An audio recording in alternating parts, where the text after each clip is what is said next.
कह रहे ब्रह्मु ब्रह्मु ब्रह्मु, नेत्र खोलो। अत्रि और अनसुईया ने नेत्र खोले तो क्या देख रहे कि तीन तीन देवता खड़े हैं।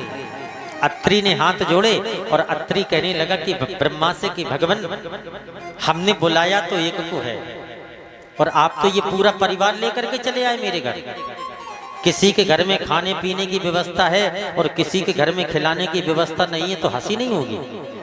तो ब्रह्मा और शंकर चलने लगे वापस, तो पैर पकड़ लिया कि भगवान जब आप यहां तक आ ही गए तो कुछ ना कुछ दे के जाओ, खाली हाथ ना जाओ।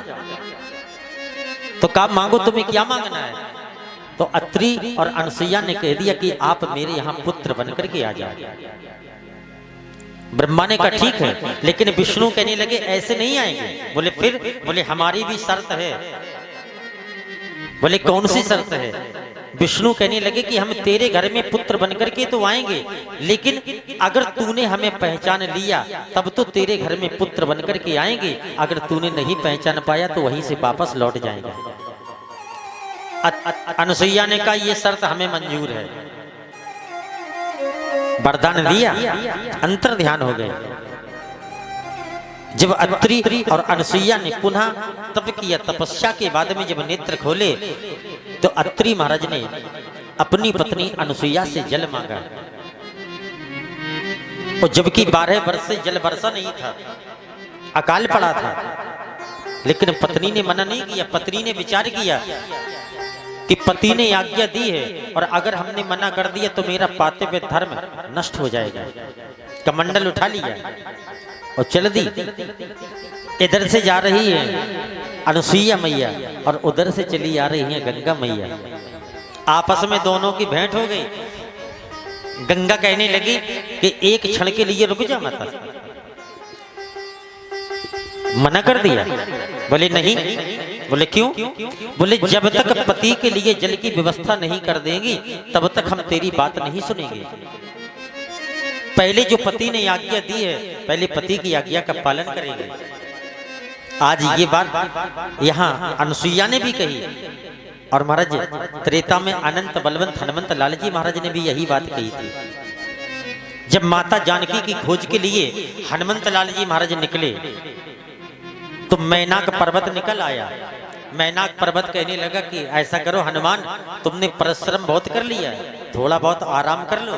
तो हनुमंत लाल जी ने क्या जवाब दिया कि राम काज कीने बिना और मोय कहां विश्राम। तो वही बात अनसुईया कह रही कि जब तक पति के लिए जल की व्यवस्था नहीं कर देंगी तब तक हम तुम्हारी बात नहीं सुनेंगे। तो गंगा कहने लगी कि मैया अगर जल की व्यवस्था यही हो जाए तो बोले तुम्हारी बात सुन लेगी। कमंडल के ऊपर हाथ किया तो जल से परिपूर्ण कमंडल हो गया। आगे आगे अनसुईया मैया और पीछे से लगी हैं गंगा मैया। पहुंच गई महाराज जी चित्रकूट, अपने पति को जल दिया। अत्रि महाराज ने जल पान किया और कहने लगे देवी हमें तो ऐसा लग रहा है जैसे ये गंगा जल हो। बस यही तो है, साधारण जल और गंगा जल में बस यही खासियत है। आपको कितना भी छुपा करके अगर जल दिया जाए लेकिन फिर भी पहचान दिया जाएगा कि ये गंगा जल है। अनसुईया ने हाथ जोड़े। अनसुईया कहने लगे कि स्वामी अपने आश्रम में स्वयं गंगा पधारी है। जैसे ही महाराज अत्रि ने देखा तो गंगा का बदन बिल्कुल काला है। क्यों? जो भी पाप करता है तो सब यही तो कहते कि चले जाओ गंगा में स्नान कर लो, पाप धुल जाएंगे।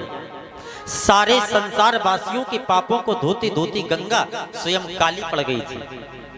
ऐसा नहीं, त्रेता में सबके पास में गई गंगा, ब्रह्माणी, रुद्राणी, कमला रानी, लेकिन गंगा को पावन किसी ने नहीं बना पाया था। देवताओं की पत्नियों का भी धर्म नष्ट हो गया था। तो अत्रि महाराज कहने लगे देवी जिस गंगा ने तेरे पति के लिए जल दिया भला तूने उस गंगा को क्या दिया?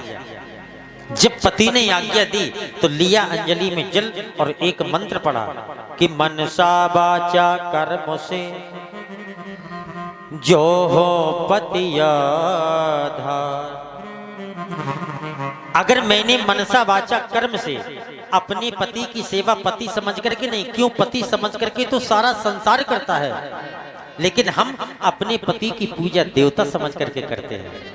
तो गंगा का बदन बिल्कुल सोने जैसा हो जाए, जल छोड़ दिया हिरण वर्णा, गंगा का बदन महाराज बिल्कुल सोने जैसा हो गया। आकाश मार्ग में खड़े खड़े नारद देख रहे, नारद ने देखा कि सीरियल बहुत अच्छा है और अगर देर कर दी तो फिर आनंद नहीं आएगा। उठाई बीना नारद ने और भागे नारद। श्रीमन नारायण नारायण हरि हरि। रात दिन नारायण नारायण नारायण नारायण की ध्वनि निकलती है, लेकिन आज श्रीमन नारायण नारायण की ध्वनि नहीं निकल रही। आज तो इनने टॉपिक चेंज कर दिया। क्या कह रहे नारद कि परिचय भी दे रही है, जयकार हो रही है, अनसुईया सी पतिव्रता नार नहीं है, अनार नहीं है, अनार नहीं है। परिचय भी दे रही है, जयकार हो रही है, अनसुईया सी पतिव्रता नार नहीं है, अनार नहीं है, अनार नहीं है। परिचय भी दे रही है, जयकार हो रही है, परिचय भी दे रही है, जयकार हो रही है, सुईया सी पतिव्रता नार नहीं है, अनार नहीं है, अनार नहीं है।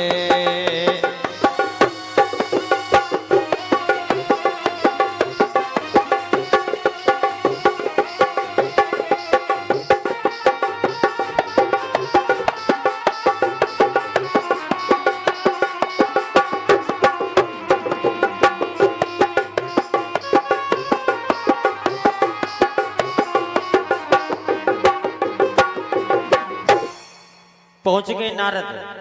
तीनों लोकों में आग लगा दी, ब्रह्माणी रुद्राणी कमला रानी। सो तीनों देवियां घाट पाट लिए पड़ी। सो तीनों देवता अपने अपने घर आए तो देखा कि चूल्हे की हड़ताल है। अपनी अपनी पत्नियों से पूछा कि आज क्या भोजन नहीं मिलना है। सो पत्नियां कहने लगी भोजन नहीं मिलेगा, पहले तुम जाओ चित्रकूट में। बोले क्यों? बोले साधारण सी नारी है जिसका नाम है अनसुईया, उसका तुम्हें सतुत टिकाना है। विष्णु कहने लगे लक्ष्मी तुम्हारे काम तो कुछ है नहीं, फ्री बैठी रहती हो तो अपना दिमाग चलाती हो। जानती हो ये उल्टे सीधे काम हमने कभी नहीं किए, और कोई काम होता तो हम चले जाते। लक्ष्मी कहने लगी महाराज हम आपका बही खाता उठाएं, आपने जीवन में क्या किया क्या नहीं किया। बोले हाँ हमने कभी ये उल्टे सीधे काम नहीं किए। सो लक्ष्मी अंदर गई, बही खाता लेके आई और कहने लगी सुनो महाराज आप कहते हो कि हमने कभी छल नहीं किया, और देखिए कि छल से न बलि भूप से।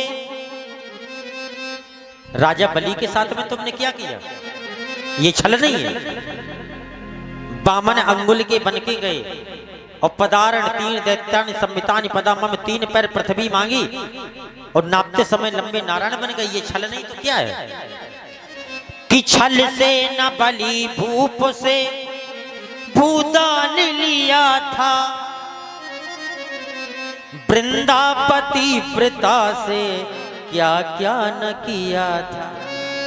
महाराज आपने जालंधर की पत्नी वृंदा के साथ में क्या किया? ये छल नहीं है। जैसे ही महाराज वृंदा का नाम लिया तो नारायण कहने लगे ऐसा करो खाता बंद कर दो, हम तैयार हैं, चले जाएंगे। क्यों? साधारण नहीं थी जालंधर, क्योंकि जालंधर के लिए लिखा है कि रामचरित मानस में कि महाराज जालंधर ने सभी को परास्त कर दिया। जब भगवान शंकर का युद्ध करने का नंबर आया तो जब भोलानाथ पहुंचे तो भोलानाथ को भी परास्त कर दिया। कि शंभु की